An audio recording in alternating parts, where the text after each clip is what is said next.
I think a lot of women are asked to sacrifice more individually than men are on a career scale or on a family scale. Bullshit. Family, for example.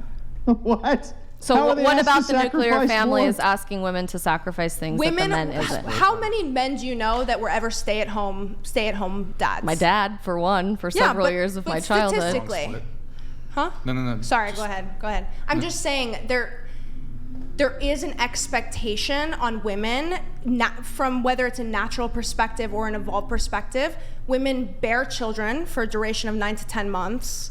They have to take care of them biologically post-birth, whether it's through breastfeeding or other acquisitions. And I think because of those biological factors, we have been forced more into the nurturing role in a social sphere as well. Wait. That's a powerful word.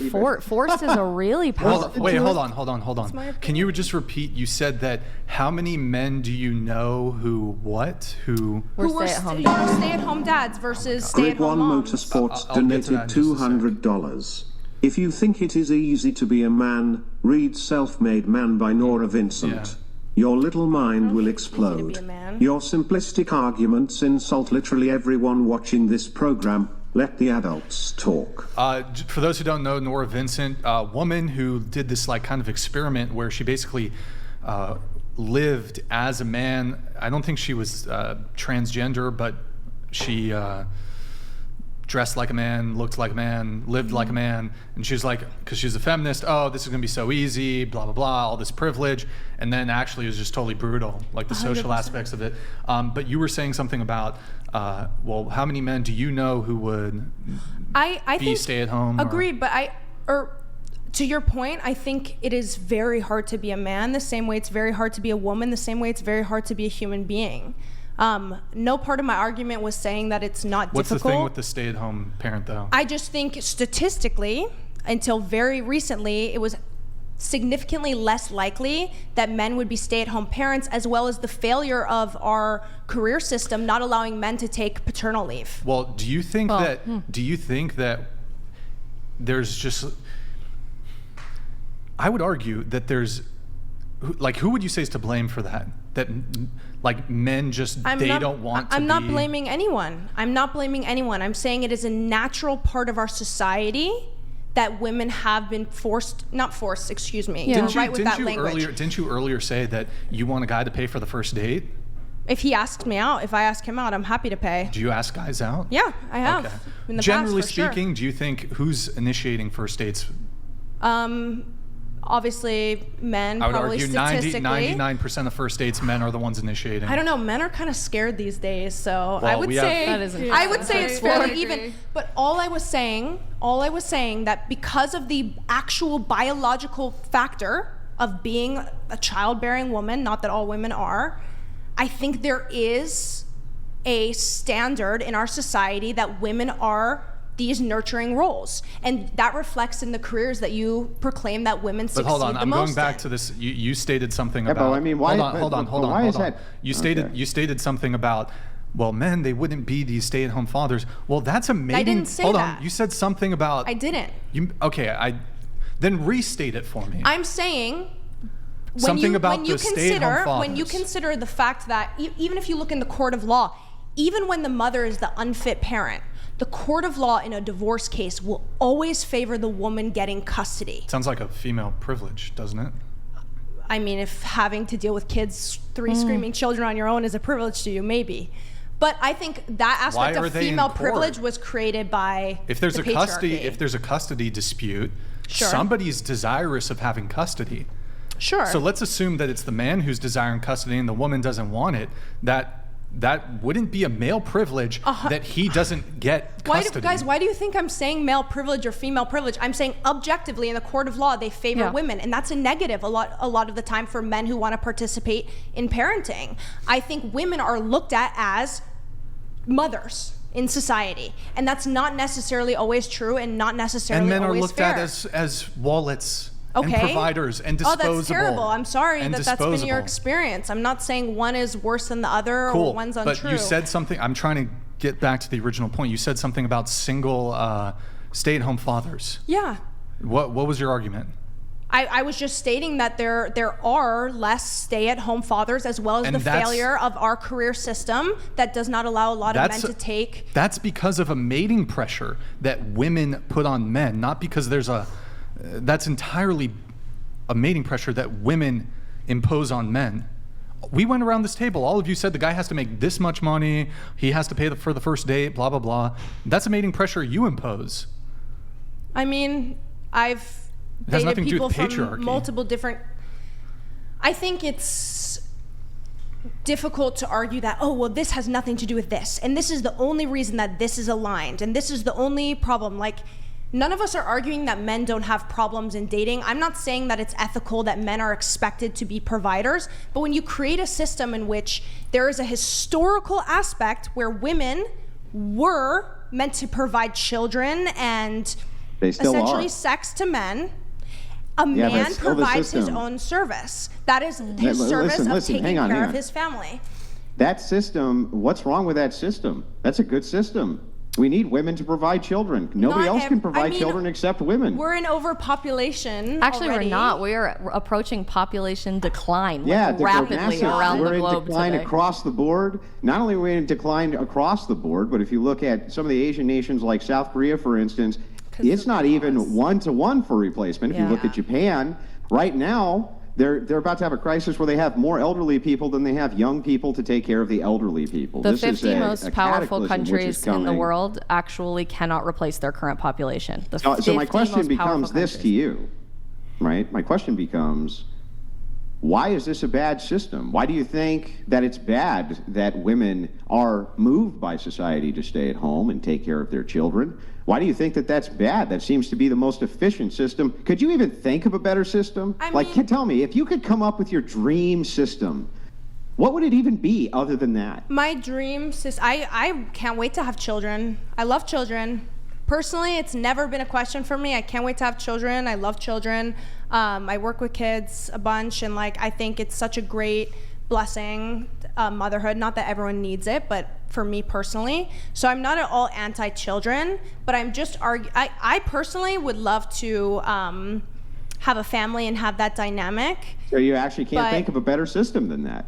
In my ideal world, I would love to have a partner who would go true 50-50 with me on caring for the children, as well as working as much as I work. Obviously, Well, if my I mean, partner, if he's working, but if you had the ideal system, wouldn't your ideal system actually be that you could spend all of your time with your children No. while your husband worked? because I would like the equal sacrifice in my relationship where I love children. I can't wait to be a mother, but I don't need to be the sole provider of my children for 24 hours a day. I would love to have a partnership where they are more than willing to help me, feed, take care of the children if I need a day. Yeah, but where how's that I'm- equal if he's working? Because I could work as well. There's so many Yeah, I different know, ways. so this brings us back to the original question then. Is your time better spent working, or is your time better spent at home with your children, not outsourcing their care to somebody else while you're working? For instance, let's say you had a baby, little Samantha. Do you think that little Samantha wants to go and get taken care of by some Venezuelan immigrant while you go work all day? Do you think that that's preferable? I had an au pair growing up. She was a Haitian au pair, and she was one of the most beautiful, amazing women. And I never felt like it took away from my experience with my mother. You preferred that over your mom? I never felt like it took away from my experience with That's my not mother. what I asked you. Did you prefer it over your own mother? Probably. Really? You preferred that this My this other mother. person Not took every care of you woman instead is of a your great own mother? mother. Not every woman can be a great mother. Not every man can be a great father. And I think the So family outsource them. system. So outsource your kids? You don't have That's to. your big plan? If I am in a position in which I can adjust work hours or take time off of work or make sure my schedule aligns, or take off work until my children are in school and only work during school hours, etc., I find that to be not a problem at all. Andrew, can Yeah, you I know. center? I understand what you're saying. But let me give it back to you one more time. Why do you think it would be preferable if you had the option to stay at home to outsource your mothering to a stranger of your children? In what world does that make sense? I'm not saying that I would have to do it to a stranger of my children. Everyone has different relationship dynamics, different financial statuses, you know. Maybe I have my parents are able to help take care, or my sister, which is a very natural part of human. Or maybe nobody. Or maybe the daycare, right? Or don't you think it's preferable for women to avoid the daycare? If you want to ask the question and you want my answer, do you want me to answer? Well, your answers are really long-winded. Okay, fine. I will do short and sweet. I will do short and sweet. Yeah. I want to love my children in every way that I can, and I want to be an amazing mother. And I think if I spend my entire time losing my identity as an individual and only seeing myself as a mother, I will not be able to provide. What do you mean only?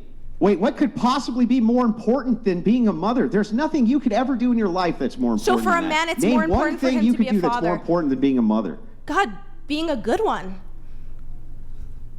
That makes no That makes no sense. That makes sense. That makes so much sense. Yeah. What? That makes complete sense. Also, I might be misunderstanding the conversation, but also... Wait, hang on. I just want to make sure I got this right. What's more important than being a mother? Okay, being a good mother. Okay, great. What's more important than being a good mother? Nothing. And nothing. I will take every step in my life to assure that I can be a good mother, whether that's working, whether that's maybe by needing a outsourcing nanny. it to the Venezuelan immigrant. Yeah, your daycare. What's wrong with a Venezuelan immigrant? Maybe she lives at home with me and she's an amazing woman. I mean, do you consider yourself, is his name Andrew? Mm-hmm. Andrew, do you consider yourself like a traditional person? Like, would you say that a traditional mindset? No, I don't consider myself trad or what is considered to be trad in modernity at all. I never have. I don't think we should go back to the 1950s or any of this nonsense. What I'm saying specifically, though, is this, that there is no better system that any of you can name than the nuclear family for the backbone of society. That's going to require stay-at-home mothers. There's nothing else that's better than that. We see the population declining. It's falling off like a rock. And so when I ask, what is it that's more important than being a good mother at home, none of you are going to be able to say that that's not the most important job. And yet, for some reason, women seem to want to outsource that job to other people, even though it's theirs. Husband can work, take care of you, you stay home. No, I have aspiring dreams that surmount being a mother when there's nothing else you could do that's more important than that. Can I say something? Go ahead. Mm-hmm. I think the ideal dynamic would be subjective to the two people in that dynamic. And Andrew, can you try to center yourself? Go ahead. I think it's silly to try and tell other people in these relationships what to do because it's not your relationship. You don't know what's best for them. We don't know what's best in your relationship, Andrew. We shouldn't. We're not saying what. Listen, I'm not talking on the individual level. Everybody's individual situation is going to be different. Nobody disputes that that's true. But we can look at what is optimal. So and if we're looking at what is optimal for the most amount of people, what's optimal for the most amount of people is having a stay-at-home mom who takes care of their children and a father who works. How do we know that that's optimal? Because we can look at the results of the kids and what happens with the kids when they come from single mother households, when they come from split family households. We can see exactly what happens, and it is not preferable to society in any way, shape, or form. Let's say it's optimal and best for the child, for the parents to have a dynamic that works best for them where they can healthily show up for their kid the best way they can, whether it or not it be like a woman in the household taking care of the children or a father in the household taking care of the children. It doesn't really matter. Like what works best for them is what works best for them. Yeah, you could in some certain circumstances flip the script. That's true. And it's like personally but these would be exceptions to the rule. It's a so personal for instance, preference. It's going to be optimal for a mom to stay at home over a dad, at least in the formative years of the child, right? She has to breastfeed. She has to do all of these things which are necessary for the health Living and the welfare of the child. So it's an optimal system. $200. Question for first girl. How often do you advocate for male-only scholarships, fostering male educational environment, etc.? Why are feminists not pushing for graduation parity now? I never hear it now. Isn't it the case? What is the disparity? It's like 2 to 3? 3 to 2? Like 60% of women are going to college versus 40%. Like it's 60-40, I think, is the split. You go to UCSB, correct? Correct. I think it's 60-40 at UCSB. What do you have to say about that? Is that due to sexism? I think that is really terrible and that everyone should have. Do you? Yeah, I think everyone should have full access and opportunity for education. Absolutely every person on this planet, whether or not I agree with them, whether they have different political views than me, any gender, race, everyone has the right to education. And our entire American education system is flawed. It's super expensive. There's a lot of pressure to get straight into the workforce. I think as we're talking about these different nuclear family dynamics, there is extra pressure on men to get straight into the workforce. And I don't necessarily agree with that. I think that, well, I don't know who's going to run all the infrastructure in society if we don't get young men out there in the workforce building all the infrastructure in society, because women aren't doing that. Men are doing that. Okay. I think there's like a really big phenomenon happening today too, where there are a lot of depressed men that aren't really, it's not really being talked about. Absolutely. So I think that could also be a driving factor to the gender disparity of people attending college and universities. Let me get a couple chats here.